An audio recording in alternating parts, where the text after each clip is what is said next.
একদমই সহজ উপায়ে ঘরোয়া খাবার খেয়ে যারা শরীরের ওজন কমাতে চাইছো তাদের জন্য আমি আজকে নিয়ে এসেছি একদম সহজতম একটি রেসিপি। খুব সহজে কম সময়ের মধ্যে যেমন বানিয়ে নেওয়া যায়, খেতে দুর্দান্ত হয়, তাছাড়াও বাচ্চা থেকে বয়স্ক সবার জন্য এই রেসিপি ভীষণই উপকারী।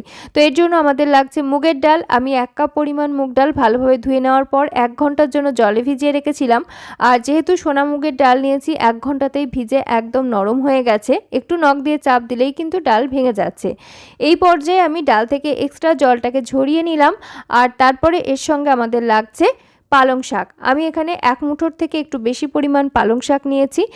আর ব্যবহার করতে হবে কিছুটা ধনেপাতা। আমি এখানে একদমই অল্প পরিমাণে ধনেপাতা নিয়েছি, বেশ ভালো একটা ফ্লেভার দেবে। এবারে এই সমস্ত কিছু একসাথে করে ভালো করে বেটে নিতে হবে। বেশ মিহি একটা পেস্ট বানিয়ে নিয়েছি। আর এইরকম একটা টেক্সচারে আসার জন্য সামান্য জল আমাদের ব্যবহার করতে হয়েছে, না হলে কিন্তু ডালটা ভালোভাবে বাটা যাবে না। ওই 3 থেকে 4 চামচ মতো জল আমি এখানে ব্যবহার করেছি। তারপরে অ্যাড করে দিলাম স্বাদ অনুসারে লবণ আর কিছুটা আদা কাঁচা লঙ্কার পেস্ট। এবারে সব কিছু একসাথে ভালো করে ফেটিয়ে মিশিয়ে নিচ্ছি। তোমরা চাইলে ডাল বাটার সময়তে আদা এবং কাঁচা লঙ্কা একসাথে করে বেটেও নিতে পারো। আর যারা পেঁয়াজ রসুন খেতে চাইছো তারা কিন্তু ডাল বাটার সময় কিছুটা রসুন ব্যবহার করতে পারো, ভালো একটা গন্ধ পাওয়া যাবে। ওটাকে ফেটিয়ে এক সাইডে রেখে দেওয়ার পর একটি মিক্সিং বোলের মধ্যে নিয়ে নিলাম কিছুটা পেঁয়াজ কুচি, টমেটো কুচি, সাথে আমি বেশ খানিকটা রসুন একদম ছোট টুকরো করে কেটে ব্যবহার করলাম। এতে করে টেস্ট এবং ফ্লেভার দুটোই ভীষণ ভালো আসে। যারা পেঁয়াজ রসুন ছাড়া বানাতে চাইছো তারা এই দুটোকে বাদ দিতে পারো। সাথে দিয়ে দিলাম কিছুটা চিলি ফ্লেক্স আর সামান্য পরিমাণ পেরি পেরি মশলা। এটা হাতের কাছে থাকলে ব্যবহার করবে, না হলে চাট মশলা কিংবা ভাজা মশলাও অ্যাড করে নিতে পারো। সব কিছু একসাথে ভালো করে মিশিয়ে নিচ্ছি। সামান্য লবণও অ্যাড করে নিয়েছিলাম। এই মিশ্রণের সঙ্গে তোমরা চাইলে কিছুটা ধনেপাতা কুচি অথবা নিজেদের পছন্দ অনুযায়ী আরও কিছু সবজি ব্যবহার করতে পারো। এবারে আমি একটা প্যান বসিয়ে নিয়েছি। প্যান গরম হতে এর মধ্যে সামান্য পরিমাণ অলিভ অয়েল ব্রাশ করে নিচ্ছি। এই রেসিপিতে তেলের প্রয়োজন একেবারেই নেই, তবে যেহেতু আমরা এখানে একটা লোহার প্যান ব্যবহার করছি তাই সামান্য পরিমাণ তেল ব্রাশ করে নিলাম। তোমরা যদি ননস্টিক ইউজ করো সেক্ষেত্রে আর তেলের কোনো রকম প্রয়োজনই পড়বে না। এবারে আমরা যে ব্যাটার তৈরি করে নিয়েছিলাম তার ঘনত্বটা তোমাদেরকে দেখিয়ে দিচ্ছি। ফাইনাল কনসিস্টেন্সি কিন্তু ঠিক এই রকম হবে, খুব বেশি ঘন নয় আবার একদম পাতলাও নয়, জাস্ট এরকম একটু থকথকে টাইপের টেক্সচার কিন্তু হবে। এরকম একটা টেক্সচারে আসার জন্য যদি তোমাদের সামান্য জল অ্যাড করতে হয় অবশ্যই কিন্তু করে নিতে পারো।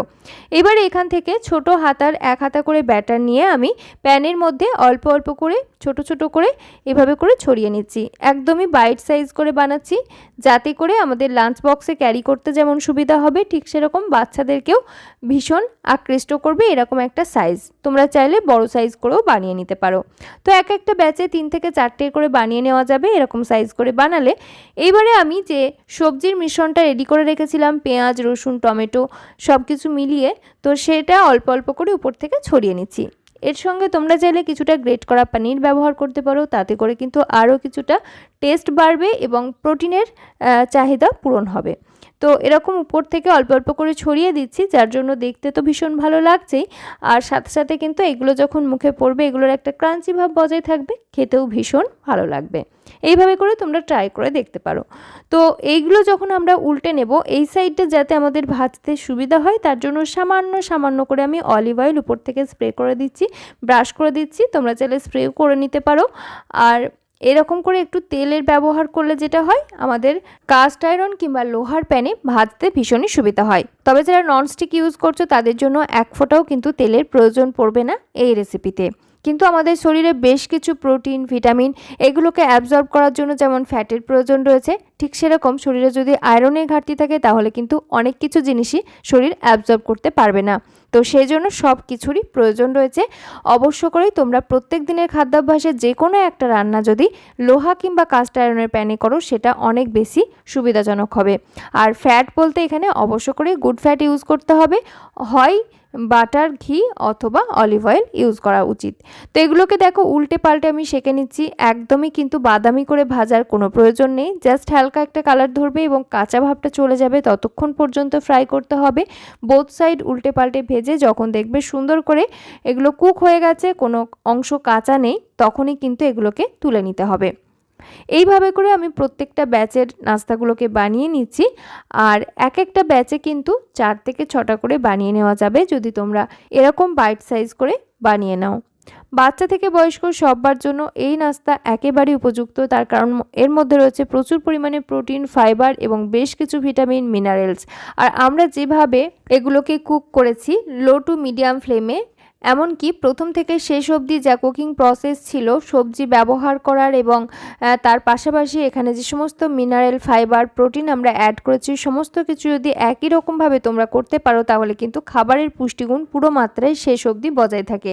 আর এরকম পুষ্টিগুণ বজায় রেখে যদি রান্না করা যায় তাহলে কিন্তু অবশ্য করে ঘরোয়া খাবার খেয়ে শরীরের ওজন নিয়ন্ত্রণে রাখা সম্ভব, পাশাপাশি প্রেশার, সুগার, কোলেস্টেরলকেও নিয়ন্ত্রণে রাখা অনেক বেশি সহজ হয়ে যায়। রেসিপি ভালো লাগলে অবশ্যই একটা লাইক করো, কমেন্টে জানিও তোমার মতামত। চ্যানেলটি যদি সাবস্ক্রাইব করা না থাকে অতি অবশ্যই সাবস্ক্রাইব করে পাশে থাকা বেল আইকনটা অল করে রেখো এরকম নিত্য নতুন স্বাস্থ্যকর এবং সহজ রেসিপির সন্ধান পেতে। তো দেখো আমি একটা ভেঙে দেখিয়ে দিচ্ছি, ভিতর থেকে কিন্তু একদম স্পঞ্জি হয়েছে। এখানে কিন্তু আমরা কোনো রকম বেকিং পাউডার, বেকিং সোডা, ইনো কোনো কিছুই ব্যবহার করিনি, জাস্ট সুন্দর করে ফেটিয়ে নিয়েছিলাম। আর ভালোভাবে ফেটিয়ে নেওয়ার ফলে এর মধ্যে বাতাস যেমন প্রবেশ করেছে ব্যাটারের মধ্যে, ঠিক সেরকমভাবে খুব সুন্দর ফ্লপি এবং স্পঞ্জি নাস্তা তৈরি হয়েছে। আমি টক দই দিয়ে পরিবেশন করেছি, তোমরা নিজেদের পছন্দ অনুযায়ী রায়তা দিয়েও পরিবেশন করতে পারো, সাথে কিছুটা ফ্রেশ